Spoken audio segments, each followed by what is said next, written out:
Capítulo 2. Disección del cuello del caprino. Cuello de la cabra en una vista lateral.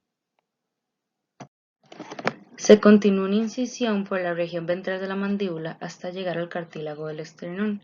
Se continúa con una línea paramediana al esternón incidiendo en la piel del pecho hasta alcanzar la articulación del codo. En ese momento se continuó una incisión hacia dorsal hasta llegar con la línea media dorsal del tronco. También se incidió cuidadosamente alrededor de la articulación del codo. En esta vista lateral podemos visualizar la piel reflejada y la fascia superficial del cuello. En una vista lateral podemos encontrar el músculo cutáneo del cuello. En esta vista lateral podemos encontrar los músculos extrínsecos del miembro torácico. Como número 1 podemos ver el músculo trapecio cervical, que tiene un origen en la línea media dorsal del cuello y una inserción en la espina de la escápula. Además, está inervado por el rama dorsal del nervio accesorio. Como número 2 podemos ver el músculo cleido occipital, que tiene un origen en el hueso occipital y una inserción en el tendón clavicular. Tiene una inervación por el ramo dorsal del nervio accesorio. Como número 3 encontramos el músculo homotransverso. Tiene un origen en el ala del atlas y una inserción en la espina de la escápula y está inervado por el nervio accesorio. Como número 4 encontramos el músculo cleidobraquial. Este tiene un origen en el tendón clavicular, una inserción en la cresta del húmero y tiene una inervación por el ramo dorsal del nervio accesorio. Como número 5 encontramos el músculo esternocefálico. Este se origina en el manubrio del esternón y tiene una inervación por las ramas ventrales del nervio accesorio. En esta vista lateral podemos encontrar el nervio accesorio como número 1, como número 2 la vena yugular externa, como número 3 el ligamento nucal en su porción funicular. Podemos encontrar el músculo espléneo del cuello, que tiene un origen en la fascia costotransversa, en el ligamento nucal, también en los procesos espinosos de las vértebras torácicas. Tiene una inserción en los procesos transversos de las vértebras 3 y 5 y es inervado por los ramos dorsales de los nervios cervicales y torácicos. También, como número 5, podemos encontrar el músculo serrato ventral cervical, que tiene un origen en los procesos transversos de las vértebras cervicales y una inserción en la cara medial de la escápula y en el cartílago escapular. Además, tiene una inervación de los ramos dorsales y ventrales de los nervios cervicales y el nervio torácico largo. En esta imagen, como 1, podemos encontrar el músculo semiespinal de la cabeza en su porción digástrica. Este tiene un origen en el proceso espinoso, proceso mamilar y proceso transversal de la vértebra lumbar y de la última vértebra torácica. Se inserta en el proceso espinoso de la primera a la sexta vértebra torácica y de la sexta a la séptima vértebra cervical. Es inervado por los ramos dorsales de los nervios cervicales, torácicos y lumbares. Como 2 y 3 encontramos los músculos longísimos de la cabeza y el atlas. Este se origina en los procesos transversos de la primera vértebra torácica a la última cervical y se inserta en el ala del atlas y en la parte mastoide del hueso temporal. Además, es inervado por los ramos dorsales de los nervios cervicales, torácicos y lumbares. Como 4 encontramos los músculos intertransversos. Tienen un origen en los procesos transversos y mamilares, se insertan en los procesos transversos y articulares y son inervados por los ramos dorsales de los nervios cervicales, torácicos y lumbares. Como número 5 encontramos el músculo serrato ventral cervical, como número 6 encontramos el ligamento de la nuca en su porción funicular y como número 7 encontramos el músculo espléneo reflejado.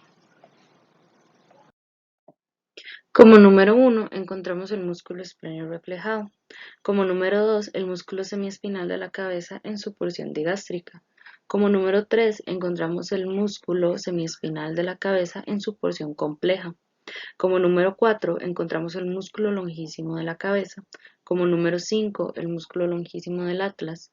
Como número 7 el músculo esternomastoideo, el cual tiene un origen en el manubrio del esternón, una inserción en el proceso mastoide del hueso temporal y es inervado por las ramas ventrales del nervio accesorio.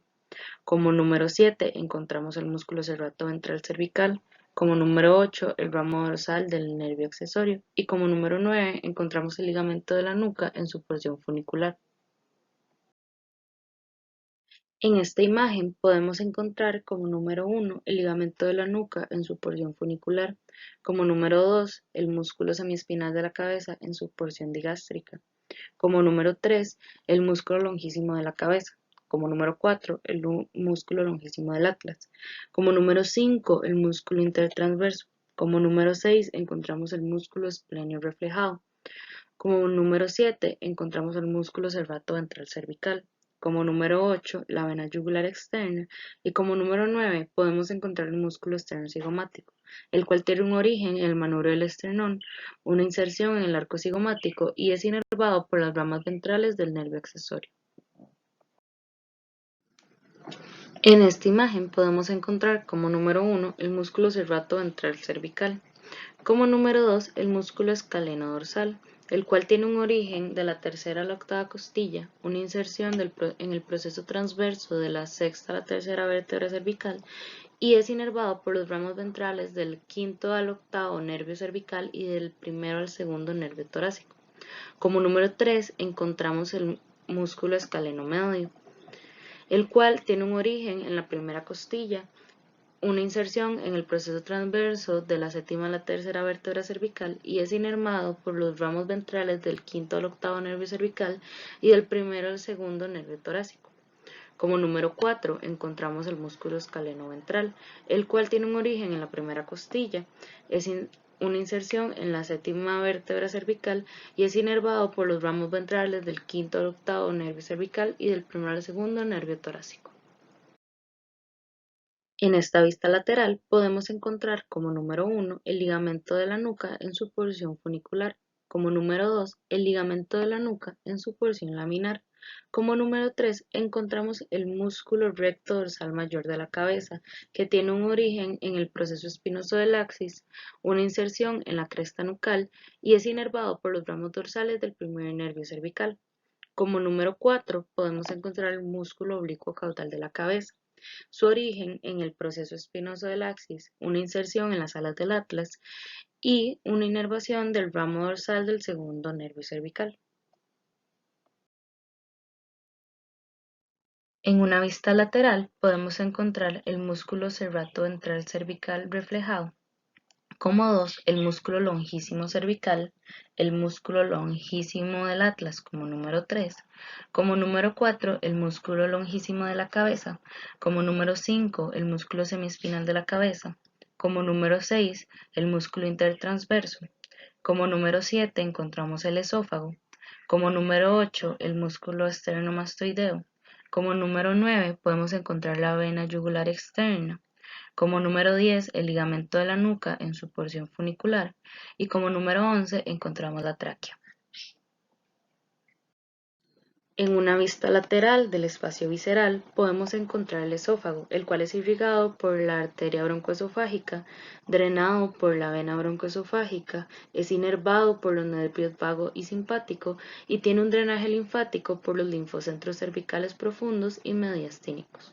Como número 2 podemos encontrar la arteria carótida común, como número 3 podemos encontrar el tronco vago simpático.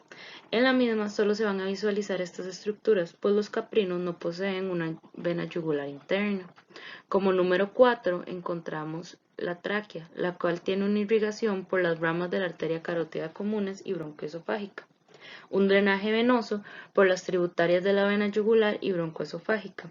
Tiene un drenaje linfático por los nódulos linfáticos cervical profundo, external craneal, mediastínico craneal y bronquial medio, y tiene una inervación de fibras nerviosas simpáticas y parasimpáticas.